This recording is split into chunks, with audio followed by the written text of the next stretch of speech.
more to say on this historic day? Okay.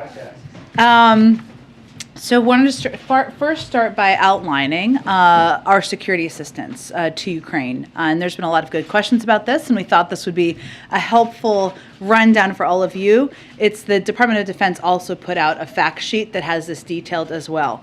The security assistance the Biden administration is providing to Ukraine is enabling critical success on the battlefield against the Russian invading force. The number one reason that they're able to fight back is their bravery and courage. The number two reason is the security assistance that we are providing, and we are providing in coordination with our allies and partners. We're working around the clock to fulfill Ukraine's priority security assistance requests, delivering weapons from U.S. stocks when they are available, and facilitating the delivery of weapons by allies and partners when their systems better suit Ukraine's needs. All of the anti-armor and anti-air systems from the two packages of security assistance the President approved in March have been delivered. We are continuing work with allies and partners to identify additional weapon systems to help the Ukrainian military defend its country. Obviously, there was the announcement about the S-300s earlier today, and our efforts to work to backfill that. At President Zelensky's request, this includes helping Ukraine acquire long-range anti-aircraft systems and munitions that they are trained to use. More than 30 nations have sent Ukraine security assistance, thanks in part to the leadership of President Biden and diplomacy that he has been implementing for months now. On April 5th, we announced an additional $100 million in security assistance to Ukraine through Presidential Drawdown Authority. We also announced $300 million in security assistance on April 1st under authorities provided by the Ukraine Security Assistance Initiative. These announcements bring the U.S. commitment to more than $1.7 billion in security assistance since Russia's February 24th invasion, and $2.4 billion since the beginning of the administration. I will not read through all of this for you. You can all, of course, read it yourself, and we will provide all of the list to all of you if you did not receive the Department of Defense fact sheet. Also wanted to note that today, according to a new independent study, the Biden administration's historic vaccination program saved 2.3 million lives in the United States, prevented 17 million hospitalizations and 66 million cases, and avoided $900 billion in healthcare costs. Over the past 15 months, the president has mounted a successful nationwide vaccination effort while executing a comprehensive strategy on treatments, testing, and more. As a result, schools are open, our economy is booming, and importantly, today's report shows we've spared millions of families the immeasurable loss that too many others have suffered.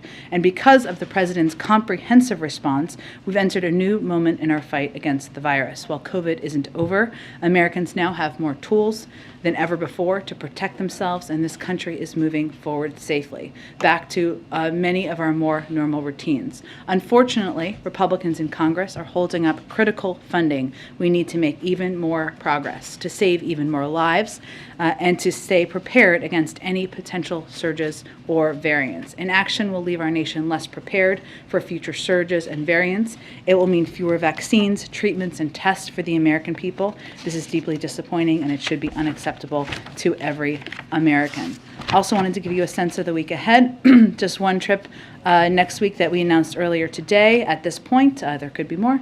On Thursday, the president will travel to Greensboro, North Carolina, to discuss his administration's efforts to make more in America, rebuild our supply chains here at home, and bring down costs for the American people as part of building a better America. Following that trip, he will travel to Camp David, where he will remain over the Easter weekend. And then finally, as I've been doing a little bit this week, I just want to shout out some amazing colleagues I have. Lewis, who we have stolen from FEMA, not really stolen, he's a detailee. Oh, well, he's a fellow, actually. We've had him since November. Soon they will steal him back. And Lewis has been remarkable. Lewis has been reading Russian media, which comes in great use. He has been tracking down a range of coverage about the war in Ukraine. He has been relentless in giving us updates and providing us information, and we're incredibly grateful to Lewis, and we'll be sad to see you go back to FEMA to do very important work. Many of you know Amanda Finney. I call her the mayor because she knows every person, seemingly, who works in the building and on the complex, which is about 2,000 people.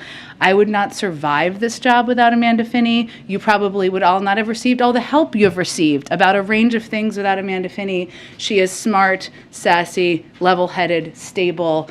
She's remarkable, and we may all work for her one day in some capacity. I certainly may, but I am very grateful to her, so just wanted to shout that out. And her yellow suit is very joyful for a joyful day. Okay, with that, it's a Friday. Friday. Thanks so much. I've got a couple things. Sure. First on this, the missile attack at this train station. Does the administration think that Russia might have intentionally targeted the train station, knowing that there would be a lot of civilians there? Well, what we've seen over the course of the last 6 weeks or more than that has been what the president himself has characterized as war crimes, which is the intentional targeting of civilians. This is yet another horrific atrocity committed by Russia, striking civilians who are trying to evacuate and reach safety. Where we are now is we're going to support efforts to investigate this attack as we document Russia's actions, hold them accountable, and we will continue to surge security assistance and weapons deliveries to help Ukraine defend their country. Obviously, the targeting of civilians would certainly be a war crime, and we've already called a range of the actions we've seen to date a war crime, but we're going to be supporting efforts to investigate exactly what happened here. Okay, changing topics. Senior administration officials have said publicly, gone on TV, suggesting it's possible the president could get COVID. I'm wondering, is the administration attempting to prepare the public for the possibility of the president getting the testing positive? Well, what we're trying to do is be as transparent and direct with the American people as possible about the fact that the president takes a range of protocols. We have a range of protocols in place here that are aligned and even beyond the CDC requirements. Those include, as we've outlined here many times in the past, testing before you see the president, testing before you travel with him, social distancing when possible. We believe we have the tools and protocol to address this point we are in the virus. But like anyone else, the president may at some point test positive for COVID. And while we have seen an increase in recent, I would just note, while we have seen an increase in cases around people, I should just say that some of us may know. I would also note that cases remain down 95% since the height of Omicron. That is fact, that is data, even as we've seen cases of people we know. But what is important for the American people to know is that he has taken a range of precautions, as we all have, but he's also taken steps like getting the second booster, as he did last week in public. And his doctors are comfortable that he could continue to carry out his duties because of all these steps and precautions and protections he's taken. And we certainly, that's one of the reasons we encourage the rest of the American public to do the same. Go ahead.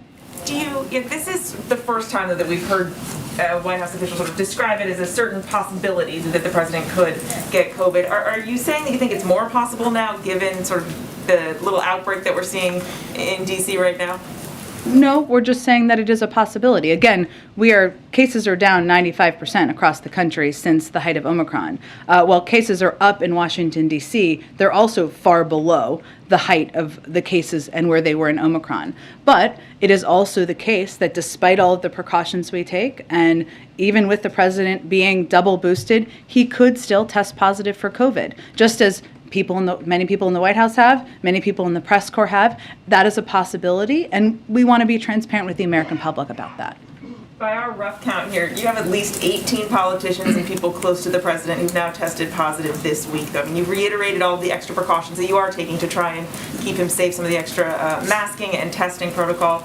But just to be safe, have you considered maybe cutting down some of the big indoor events or scaling back any, changing sort of your tactic with some of these events? Well, clearly we did the event, the historic event today outside. That was in part to ensure that we could have a huge number of people on the South Lawn celebrating the confirmation of Justice Ketanji Brown Jackson. But also we know that having events outside is better for safety protocols. There's no question about that. But what's important for the American people to know and understand is that because of all the steps we've taken, because the president is double boosted, because of, obviously he has access to the best healthcare in the world, but his his doctors have assessed that these are risks that can be taken. We risk assess just like everybody out in the country, and it's important for him to be able to continue his presidential duties now and even if he tests positive in the future. Just like Americans out there in the country are taking their kids to school, they go to the grocery store,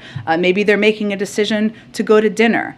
This is a time where we are certainly living with the virus, but we have a range of tools at our disposal to do that. Go ahead. Thanks, Jen. A couple of quick questions on oil and then one on the French election. We have some reporting showing that the administration is considering easing sanctions to allow some oil imports from Venezuela as a way to replace banned energy shipments from Russia. Can you talk a little bit about any such considerations? I'm not aware of that being under consideration. Okay. Okay. At the moment, is it going to perhaps be considered for going forward? It has not been, so I'm not aware of being under consideration. Okay, and one other one on when Dilip was in India. He delivered this warning to India to not raise purchases of Russian oil.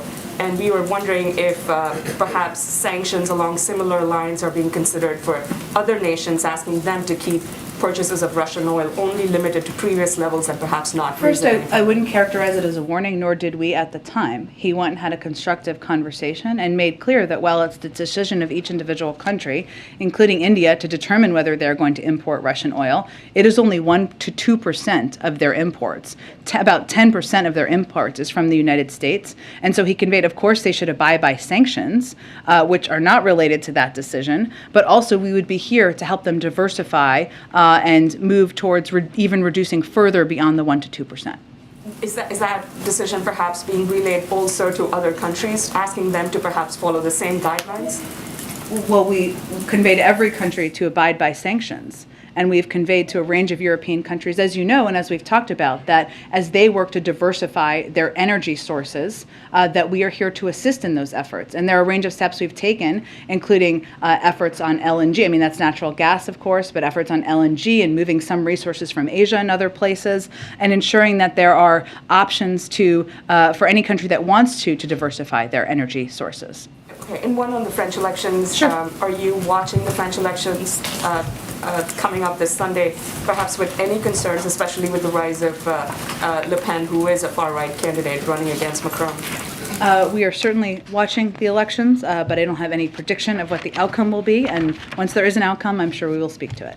Go ahead. Understanding it's a fluid situation, but the atrocities in Bucha serve as an accelerant towards the latest sanctions package, the coordination between... That we announced 2 days ago? Yes. Is there any sense that the strike that we saw this morning will also accelerate talks on additional sanctions between the coordinated allies?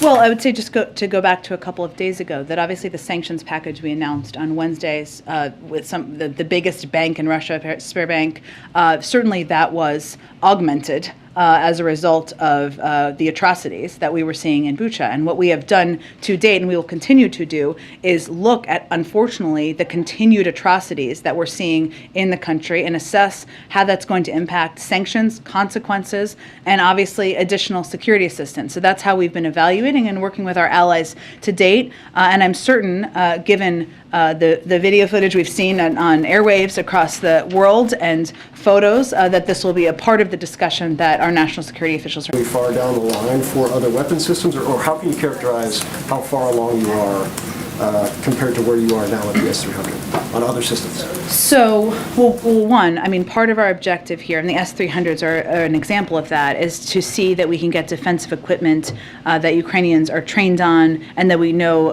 it can be effective moved to Ukraine. So we are, of course, grateful to Slovakia, and we work closely with Slovakia to also meet their defense needs. And part of our considerations here, as we're looking at the list of requests that the Ukrainians have, is what do we have access to here in the United States? What military equipment do we have access to? There are systems we may not have access to, or we may not even have those systems. So how can we work with countries around the world, like Slovakia, to meet those needs? So there are a range of those conversations happening with our partners and allies at the same time.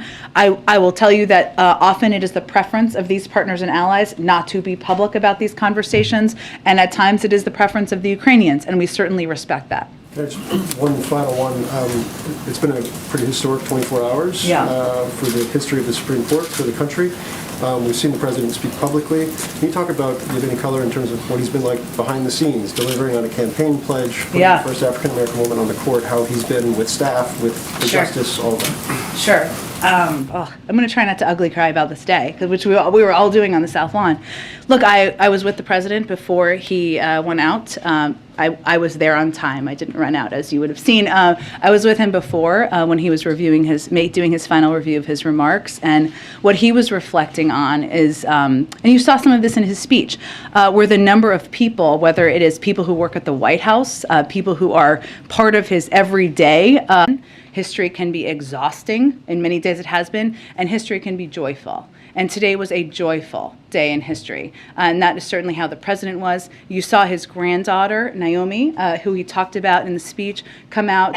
She was there also for a brief greet with Justice Jackson beforehand. And he made an effort to also introduce the new Associate Justice to some members of his close staff who just were inspired by the significance of today as well. So I would say there was a deep recognition of this moment of history, a joy in reaching it, and I think we've all been saying to each other in the hallways, no one can steal our sunshine today, because that's how everybody is feeling.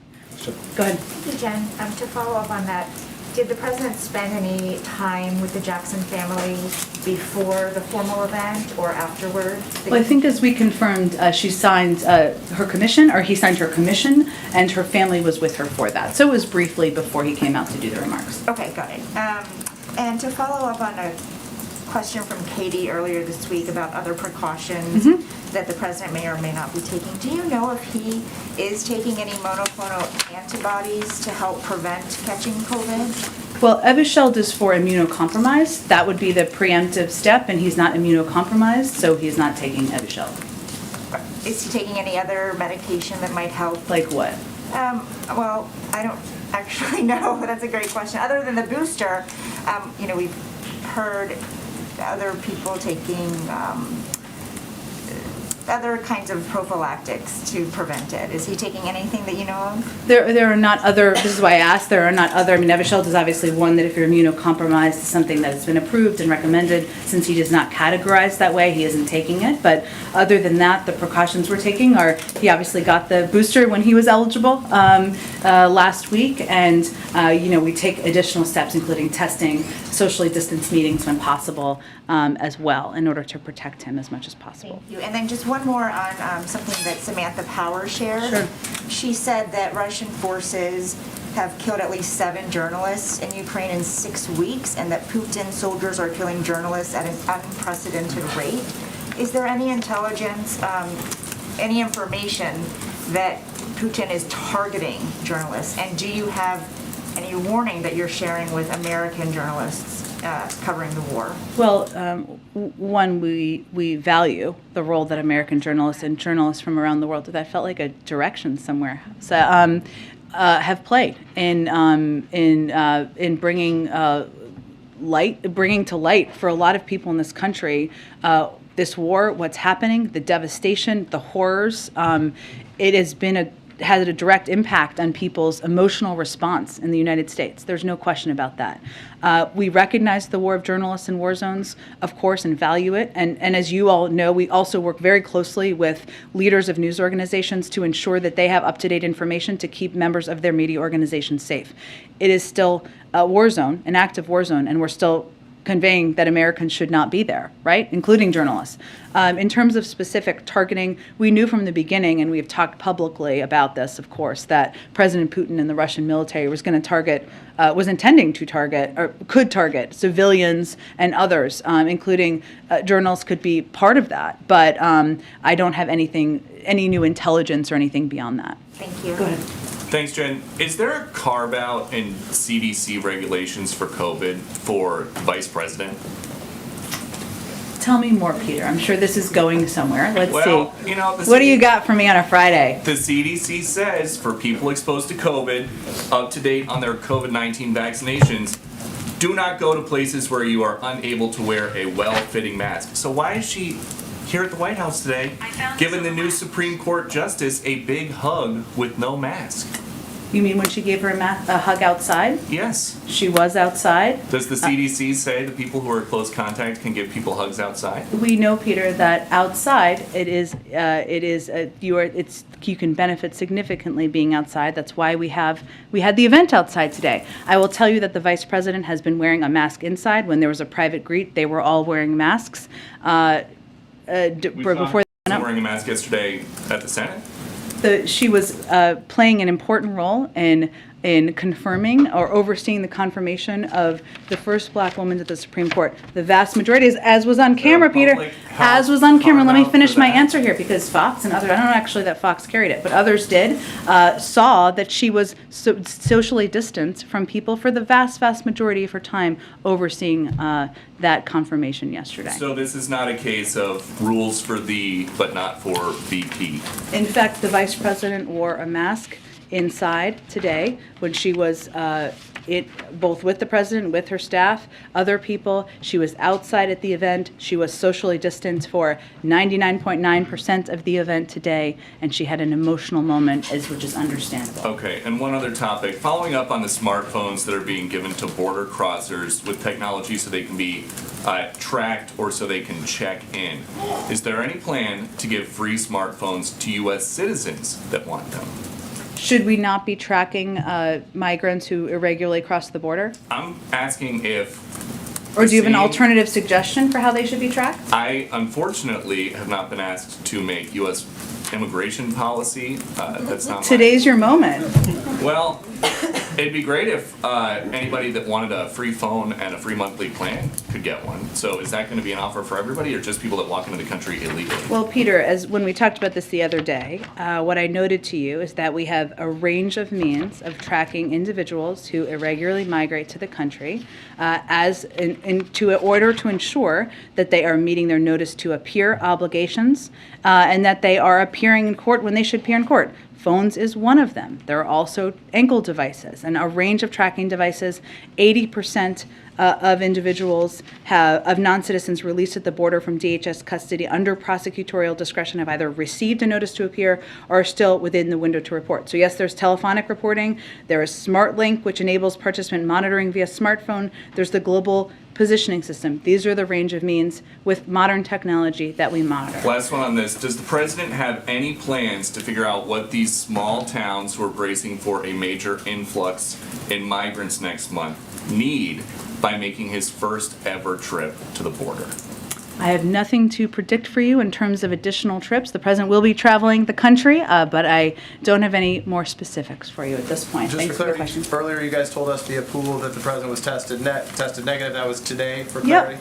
Yep. Okay, so the cadence has clearly changed, right? We knew there was one on Wednesday, he was negative. Today's Friday, he tested negative. Just for keeping track of it, is it now 3 times a week, 2 times a week? Is there a way to His describe doctor it? makes an assessment on how many times he should be tested, and we do our best to provide that information to you as he's tested. And aside from the time he spent with Ketanji Brown Jackson, her family, there was no, because there's precedent to this, there was no indoor reception, indoor ceremony that existed, some kind the cameras didn't see before. Okay. Let me, if I can, during his remarks today, the president said something that was a bit striking. He was condemning some of the conservative Republicans and their criticisms of Judge Jackson when she was testifying recently. He said there was verbal abuse, the anger, the constant interruptions, the most vile, baseless, vile assertions and accusations.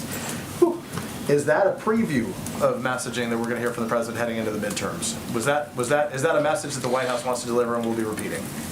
I don't believe that the conduct of senators at a hearing is going to be central to the president's remarks when he's out traveling the country. But I think what he was speaking to on a historic day is that, well, Judge Jackson was the picture. Justice Jackson was the picture of dignity in her hearings. Some others in the room decided to be the opposite. And he is somebody who has more experience overseeing Supreme Court hearings than anyone living.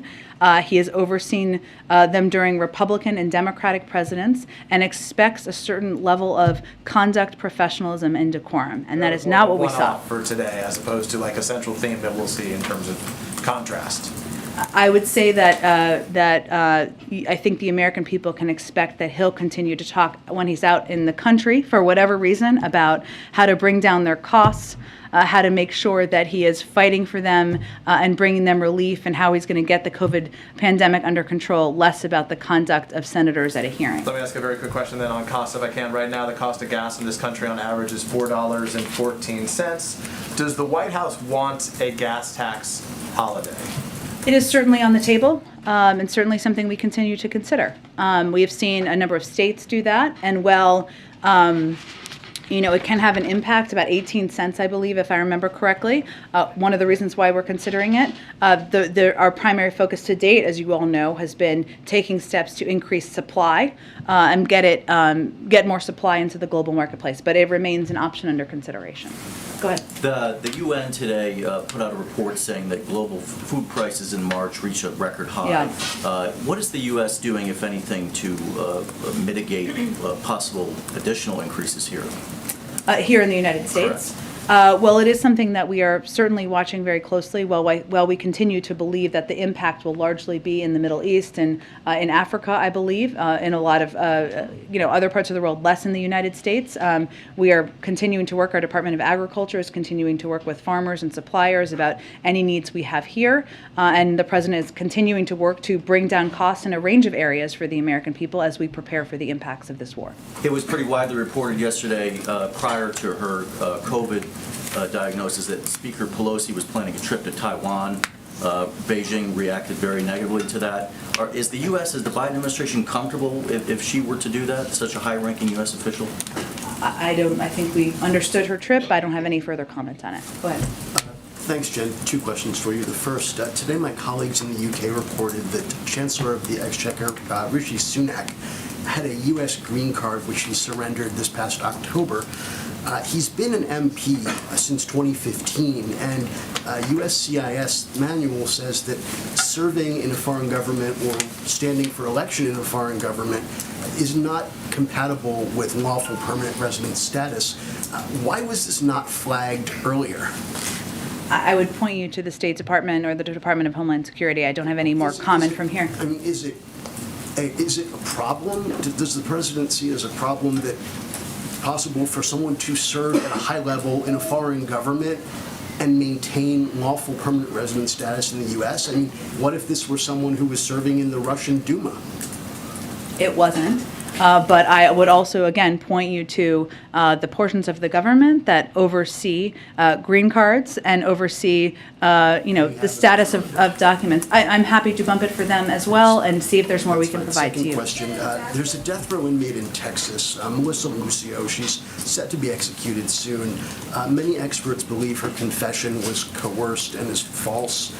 She has bipartisan support for clemency and support from the EU and many other foreign allies. Would the president consider asking Governor Abbott to intervene? Well, you know the president's position and view on the death penalty, and there's an ongoing review at the Department of Justice at a federal level. This is obviously at a state level. Right. I don't have anything to predict then beyond a follow-up. Given his commitment to police reform, would he consider asking the DOJ to prohibit police departments that receive federal funds from using the Reid technique for interrogations? It's considered to create a lot of false confessions. Well, again, I know the Department of Justice has taken a number of steps, including on chokeholds and other actions that needed to be reformed in police departments across the country. I don't have anything to preview or predict in terms of additional steps. The president supports their efforts to do more. Many of them have talked about their desire to do more, and obviously we are continuing to consider an executive order on police reform here, given there has been an inability of Congress to move forward. Go ahead. Thanks, Jen. There are some pretty desperate images coming out of Shanghai right now, which is under lockdown for COVID, to people begging for food and medicine. Is the White House monitoring that? Is there anything the U.S. can do to help the humanitarian situation there? And also on the supply chain front, is the administration aware of any further supply chain snags coming as a result of this, and how are you prepared to address them? Sure. Well, first, on the first part of your question, the State Department is closely monitoring the situation. They are providing consistent updates of the situation on the ground, and will certainly assess with USAID and others if there's additional assistance that could be provided. On the supply chain component, what we know is that the port is continuing to operate normally, and where we're seeing the impacts, which still could have an impact over the course of time, of course, is factories, warehouses, and trucking, where we are seeing shutdowns within the region, which we know could cause delays, especially for air cargo as well. Because this is just happening, we don't have a prediction at this point on how that could impact bigger global supply chain issues. It depends on a lot of factors, how long, et cetera. But it is something we are closely monitoring, and it is something we will continue to work to address if it extends farther. And just one more housekeeping item. Do you have a timing update on when the president might sign the trade preference bill on Russia that passed? I don't, and I know you and others have been looking for this, and let me see if I can get an answer before we all wrap up today. Go ahead. Jen, could you speak to the efficacy of sanctions? I know there was a new sanctions package rolled out this week, and initially we heard a lot from administration officials about this being a deterrent. I know that has changed, and so can you speak to sort of the end goal and what is the efficacy of sanctions? Well, I would say that we have a couple of objectives at this point as it relates to the war in Ukraine. One is to impose severe consequences, send a marker for the world and for history about the horrific nature of these atrocities. These consequences, and the second part of our objective is to ensure that these consequences are having a significant impact on the economy in Russia. We're seeing an inflationary rate of about 15%, a projection of a contraction of 15% in the Russian economy. 600 private sector companies have left Russia. We know it is having the impact that the world intended. This is the most significant coordinated set of sanctions ever done in history on this large of an economy. The third objective here is to make it much more difficult for President Putin to fund his war. And if you look back, say earlier this week, at the example of the bond payments and how Russia has basically been put in a decision of in a place where they either have to use their limited resources they have that are also being used to fund the war to prevent a default or default.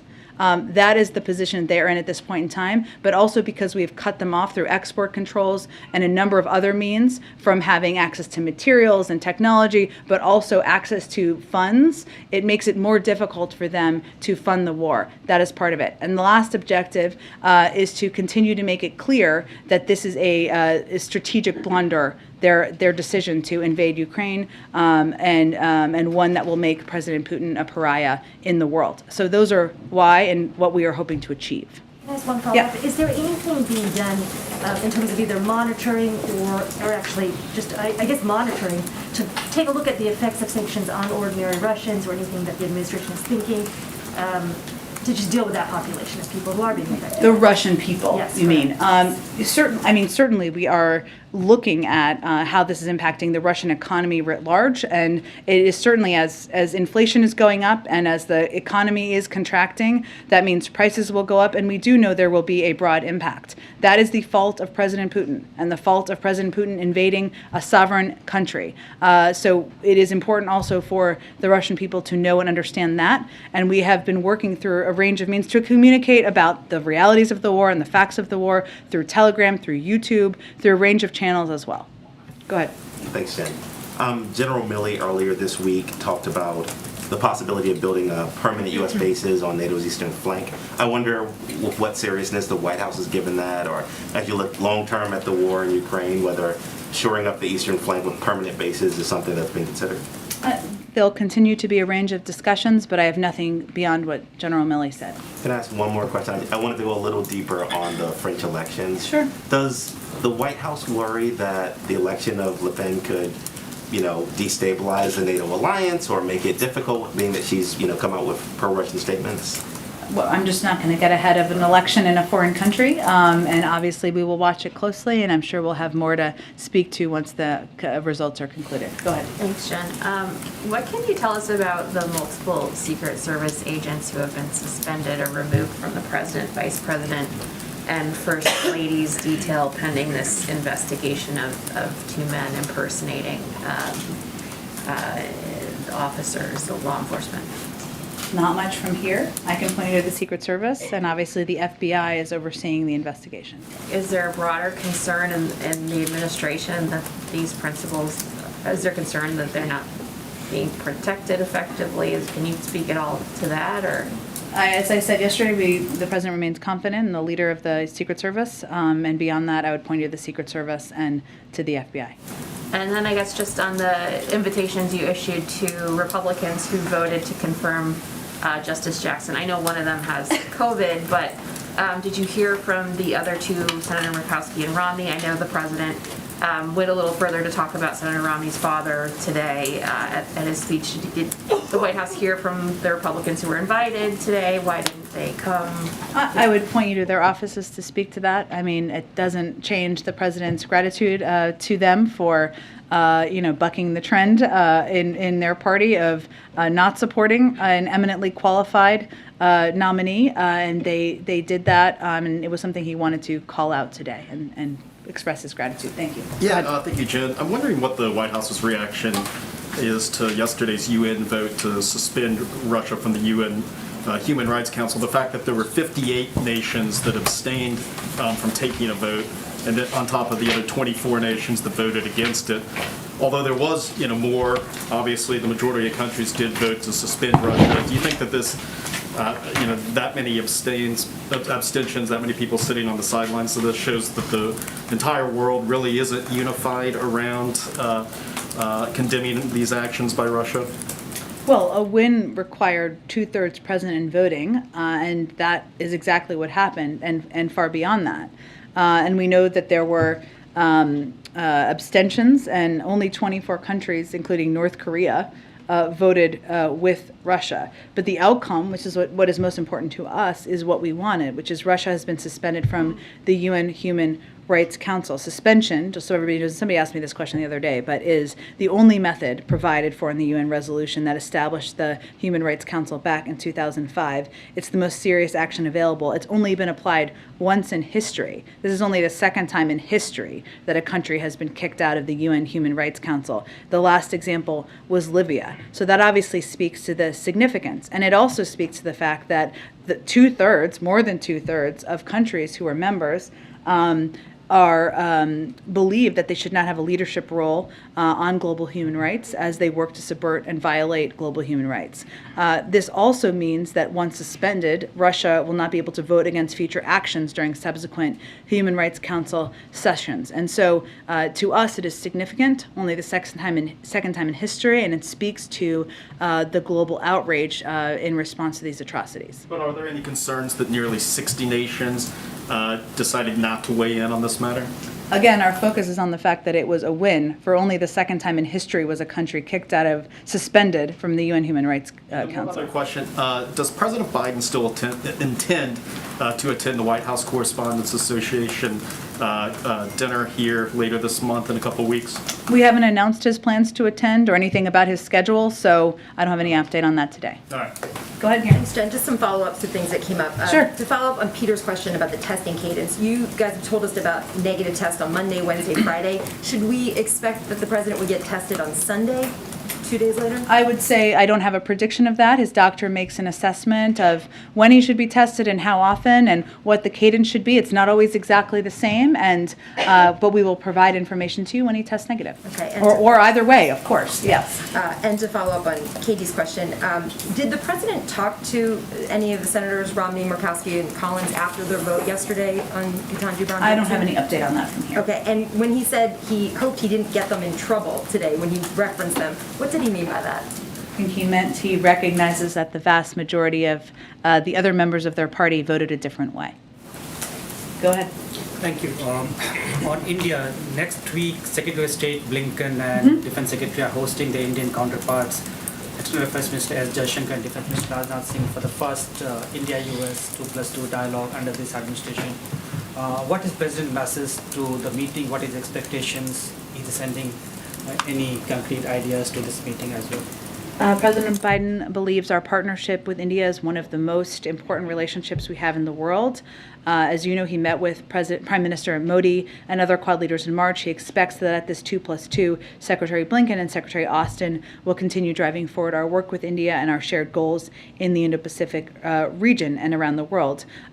We also believe both sides will continue our close consultations on the consequences of President Putin's brutal war against Ukraine and mitigating the impact by addressing energy and food prices. Obviously, it could cover a range of topics, so we expect that to be a central one. And secondly, given the U.S. frustrating experience it is having in the UN Security Council, where one country is coming out and vetoing all the issues related to Ukraine, what is President's thoughts on the reforms in the UN Security Council itself? Well, I know a question has been asked about whether Russia could be kicked out of being a permanent member. We don't anticipate that happening. But obviously the step taken yesterday to suspend Russia from the UN Human Rights Council is an indication of the global response and horror at the atrocities we've seen happen on the ground in Ukraine. But beyond that, I don't have any other predictions of reforms. Should there be individual veto or group veto inside the Security Council? Again, I understand your questions, but I don't have any predictions or calls for that at this point in time. Go ahead, Francesca. Okay, we'll just do a few more. Go ahead. Thanks, Jen. Since his State of the Union address, the president has only made a handful of domestic trips. We've talked in here before about how he'd like to get back into the community and have a chance to interact with the American people. Is the current COVID wave getting in the way of his travel plans? No, I expect he's going to travel a bunch in the next few weeks. Okay, and you had mentioned that you will be going to North Carolina, and you didn't have too much more to add on that. But might the president, while he's in Greensboro, be visiting one of the area's two historically black colleges and universities? I don't have more details at this point in time. As they get finalized, I'm sure we'll share them with all of you. Go ahead. Thanks, Jen. I have a two-part question on student loans. Yep. Last year, President Biden directed the Department of Education to create a report on whether he has presidential authority to unilaterally do a broad cancellation of debt. I don't believe that's ever been made public, and as you're looking at loan extensions or loan pause extensions, can we anticipate seeing a release of that report? And secondly, as you've talked about how the president wants to lower costs for Americans. Borrowers have expressed stress, anxiety about these short-term extensions. What's your message to them? I think our message to them is that not a single person has paid a dime on their student loans since the president took office. And he has continued to evaluate and assess with the Department of Education and other policymakers in the administration what the needs are to lower costs for people, including people who have student loans and do feel stressed, even as the economy is continuing to recover, but as we see costs too high in some areas. On the first question, I don't have any update on that. I would tell you that if Congress were to send him a bill to cancel his $10,000 in student loans, in student debt, he'd be happy to sign it. Go ahead. Last one. Go ahead. Thank you. Well, Rachel Wallace, who was the general counsel of the Science Office, who the White House found had been bullied by Dr. Lander, has been told that she will not be getting her job back as general counsel. Why? I'm not aware of this personnel update. I'd have to check on it. I'm happy to do that, and we'll get you back a comment. Right. Then a follow-up. Yesterday you said, when asked about Vice President Harris's and the mask at the Senate, you said that she would follow CDC protocols at the event today. CDC protocols clearly say you should be wearing a mask. Doesn't distinguish between outside and inside. So why didn't she wear a mask? And she was socially distanced for the vast majority of the event today. She was standing next to the president. About 6 feet away. Thanks, everyone. Jen, Thank you, everyone.